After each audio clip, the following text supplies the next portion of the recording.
제가 이제 한 15분 정도 저희 교회와 함께하는 주택협동조합 운동에 대해서 이제 좀 되게 낭만적인 이야기들 많이 해주셨는데 저는 조금 실무적인 이야기들을 좀 들려드리려고 합니다. 컨트롤 F5. 세 그 발표자 모두 공통점이 있잖아요. 주택협동조합으로 집을 지으셨어요.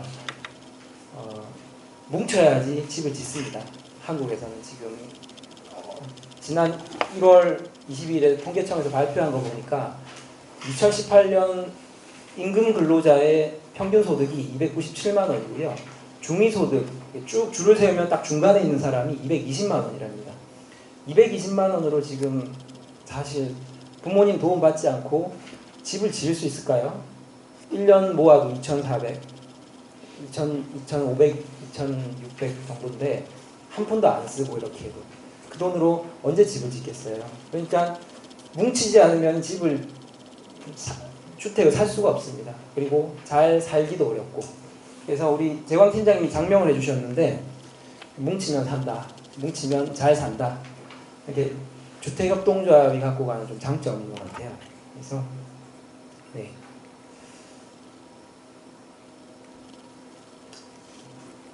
제가 보기에는 지금 대한민국을 지배하는 심리가 두 가지가 있는데 하나는 탐욕입니다. 집값을 둘러싼 지난 2년 반 동안 모든 서울 아파트 실거래 가격이 평균으로 내봤을 때 40% 상승을 했고 평균 2억 4천만 원이 상승한 거예요. 한 1억 가까이 계속 그냥 불로소득이 생긴 거죠. 이러니 누가 아파트를 안 사고 싶겠어요. 그리고 떨어뜨리지 않으려고 이렇게 담합을 계속하는 것들이 공개적으로 곳곳에 있습니다. 혹시 영끌이라고 들어보셨어요? 영혼까지 끌어당겨서 대출을 받는 지금 상황이에요. 청년들이. 왜냐면은 이렇게 가다가는 나는 평생 집도 못 사겠구나라는 생각 때문에 과도하게 원금과 이자를 이제 원리금을 납부하면서까지 더 늦기 전에 사야 된다라는 생각 때문에 공포죠. 한 축이 공포입니다. 그런 청년들의 이제 공포가 있는 거고요. 나는 평생 집 없이 살겠구나 공포가 하나가 있고 이분들은 어떤 공포가 있냐면 아까 우리 명훈님께서도 보여주신 건데 청년 임대주택이 들어가면은 집값이 떨어진다고 이렇게 다 반대를 합니다. 연희동 여기는 지금 성북군지 아무튼 저쪽 동쪽인데 아무튼 곳곳에 이런 지금 청년 임대주택 짓는다고 하면 다 이런 반대들을 해요. 좀 집값이 떨어진다는 거고요. 이거 기억나시나 모르겠네요. 강서구에 장애인 학교가 들어간다고 하니까 지역 주민들이 반대를 해서 이렇게 어머니들이 무릎을 꿇습니다.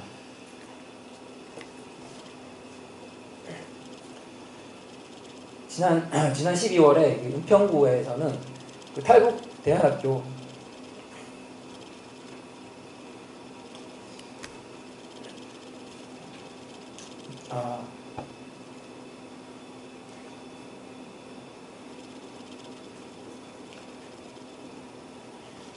여명학교가 은평구로 이제 이전을 하려고 하는데 은평구 주민들이 또 반대를 해서 이렇게 못 들어갔어요. 이게 지금 한국 사회를 집값이라는 것들이 모든 가치를 지금 잠식하고 있다는 생각이 들어요.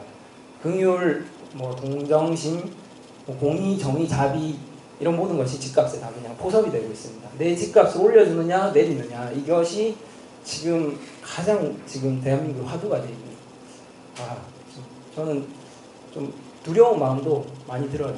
사실 하나님께서 지금 한국 사회를 어떻게 바라보고 계실까. 아무튼 이런 공포와 탐욕이 지배를 하고 있습니다. 집을 바라보는 두 가지 관점이 한쪽에서는 시세 차익을 얻기 위한 투기 상품으로 바라보고 있어요. 계획투자로 300채 집주인이 되었다는 것을 이렇게 공개적으로 공표하면서 너도 한번 해봐라고 하면서 이제는 당신이 성공할 차례다. 이런 것들을 지금 만연하게 공유하고 있고요. 유튜브 지금 도서 베스트셀러 이런 거 한번 경제 분야 베스트셀러 한번 검색해 보시면 이런 류의 집사라 이런 방식으로 집사라 하는 것들이 굉장히 상위권의 베스트셀러로 들어가 있어요. 그리고 한 축에서는 삶을 영위하기 위한 터전, 일을 하기 위한 터전, 살아가기 위한 공간들로 이런 가족들이 저녁에 쉬어야 되고 다음날 출근을 하기 위해서 쉬고 해야 되는 공간들이죠. 이렇게 삶의 터전이라는 것들이 한 축입니다. 성경은 토지를 영구히 팔지 말라고 하고 토지는 하나님의 것이라고 하고 너희는 토지의 주인이 아니라 거류하는 나그네다. 임차인이라고 분명히 선언을 하고 있어요. 니네가 주인으로 살기 시작하면은 아까 같은 그런 일이 벌어지는 것들입니다. 그리고 모든 주민들에게 각자 가족에게로 돌아갈 땅들을 주는 것들이죠. 성경은 무화과 나무와 포도나무 아래에서 평안히 살았다라고 하는데 그것들이 이상사회의 어떤 표본으로 이야기하는데 각 가족이 자기 땅으로 돌아가서 자기 무화과 나무와 포도나무 아래서 살아가는 삶을 성경이 지향하는 이상사회를 이야기하고 있습니다. 그래서 이사야 선지자는 집과 땅을 계속 사들여서 다른 사람이 살 공간도 남기지 않고 이렇게 살려고 하는 사람들은 저주를 퍼붓습니다. 이게 성경이 보는 땅과 집의 관점입니다.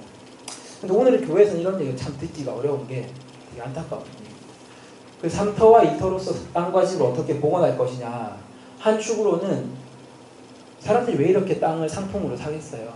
거기서 일도 하지 않아도 그냥 얻는 토지 불로소득이 너무 많기 때문인데 그래서 보유세 강화나 공공토지임대제 그리고 여기서 얻는 토지임대료나 세수로 기본소득을 모두에게 나눠주자는 어떤 이런 정책 연구와 운동들이 활발히 진행이 되어야 됩니다. 희년함께와 토지자유연구소 그리고 하나둘 동북아연구원 계속 잘해왔던 일들이라고 생각해요. 이런 거시정책 연구와 이런 진행들은.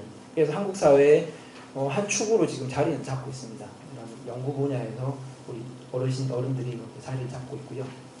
그리고 또 하나는 아직 그런 토지 보유세가 충분히 강화되지 못한 상황들에서 투기 상품이 아닌 3터, 1터로서의 땅과 집을 미리미리 확보를 해야겠다는 생각들이 많이 들어요. 앞서 지금 하나의 교회 함께주택 은혜 공동체는 그런 걸 되게 잘해 가시는 거예요. 이분들이 입주하신 분들이 시세 차익을 거기서 누릴까요? 못 누려요. 한 푼도 아마 못 갖고 나갈 것 같습니다. 제가 보기에. 대신에 그곳에서 굉장히 풍요로운 삶을 누리고 계시죠. 공동체 토지 신탁 주택협동조합이 그런 지금 당장 우리가 할 수 있는 좋은 수단들이다 라고 보고요. 그래서 어떻게 할 거냐. 저희도 한번 만들어 보려고 해요. 주택협동조합을 한번 만들어 보려고 하고요. 시세 차익을 내는 상품이 아니라 적정한 주거비용으로 안정적으로 오래 살고 싶은 삶의 터전을 꿈꾸는 사람들과 함께 만들어 보려고 합니다. 희년함께 회원들은 다 희년을 실천하고픈 저는 마음이 너무 가득하다고 생각을 하거든요. 그래서 사실 이것도 제안을 받았던 것들이고요.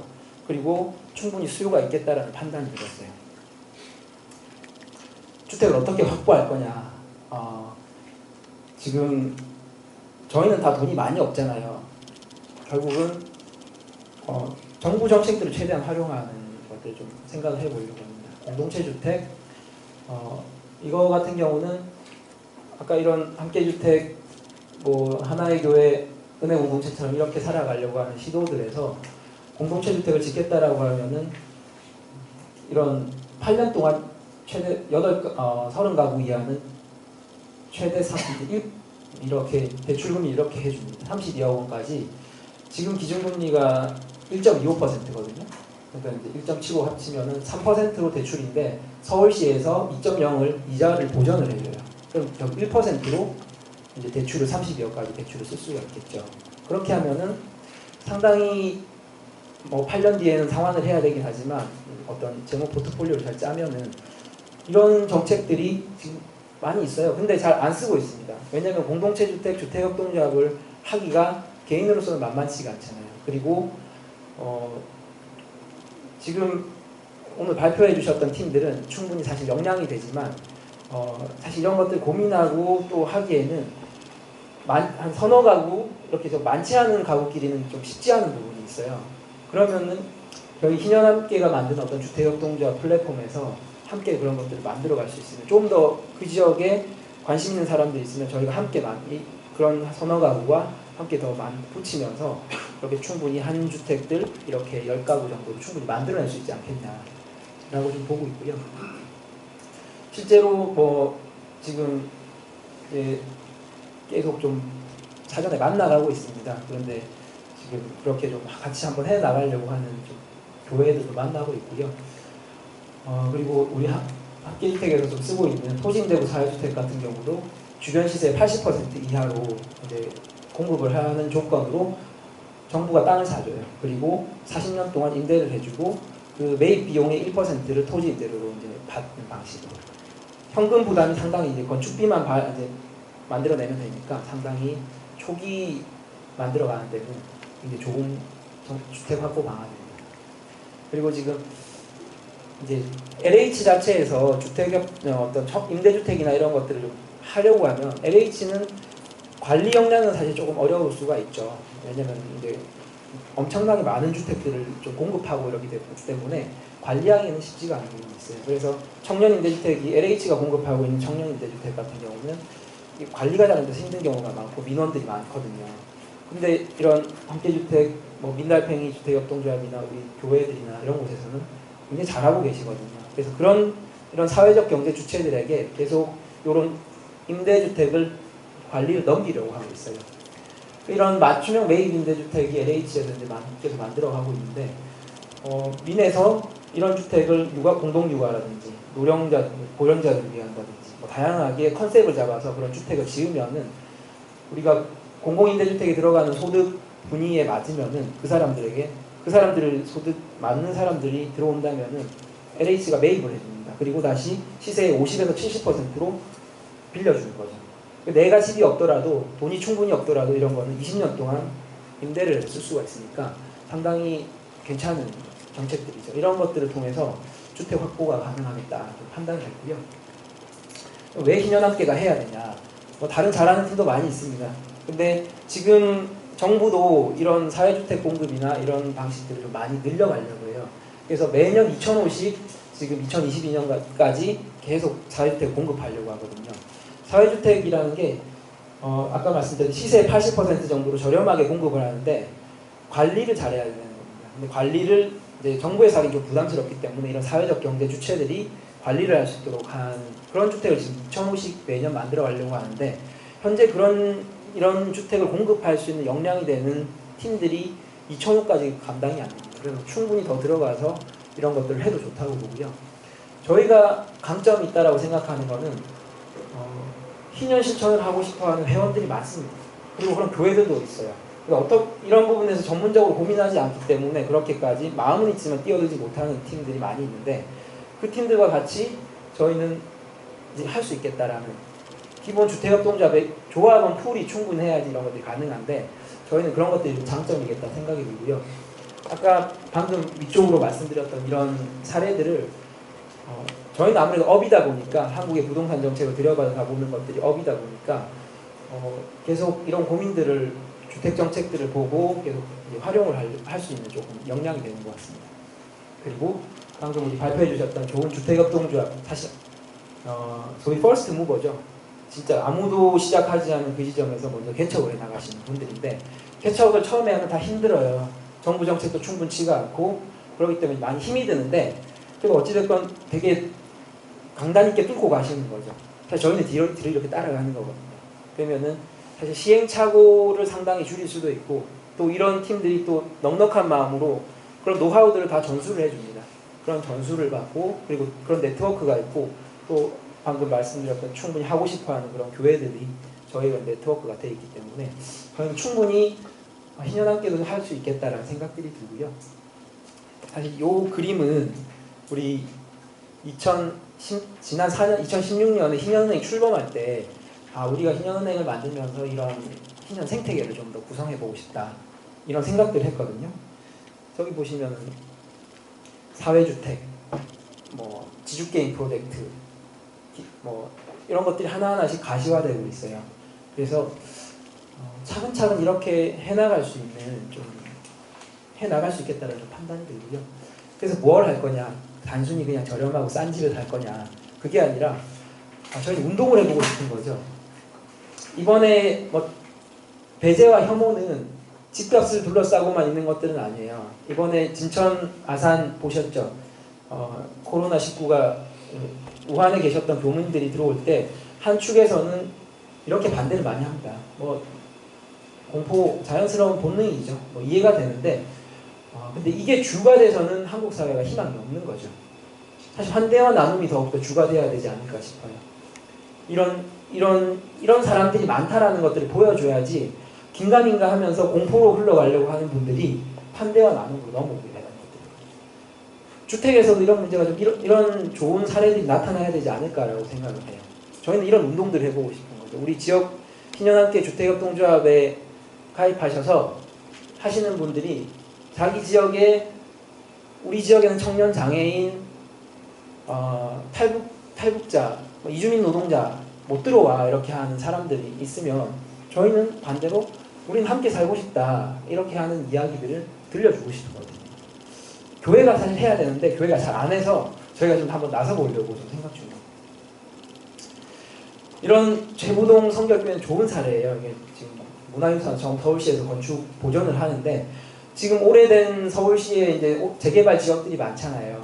이런 노후된 교회들이 많이 있습니다. 재개발될 때 이런 교회들이 충분히 용적률을 다 못 올려요. 교회가 그렇게 용적률을 다 법정 용적률까지 다 올려서 쓰기는 어려운 부분도 있을 텐데 이 부분들을 위쪽에 남는 부분들을 청년을 위한 어떤 사회적 약자들을 위한 공동 주거 공간으로 만약에 내주면은 그런 것들 하겠다라고 하면 서울시든 LH든 땅이 없어서 지금 고민이거든요. 교회가 이런 것들 하겠다라고 하면은 건축비나 대출이나 이런 게 상당히 아마 해줄 겁니다. 이런 것들을 교회와 같이 좀 해보고 싶은 거죠. 우리 정광훈 목사님이라면 좀 표현이 그렇지만 아무튼 정광훈 씨가 사랑제일교회도 재개발 지역이거든요. 역대 최고의 560억을 불렀습니다. 교회 이전 비용으로. 그걸로 뭐 하려고 하는지 모르겠어요. 그런 게 아니라 그런 재개발 지역에 우리는 그런 남는 용적률로 우리는 이런 사회적 약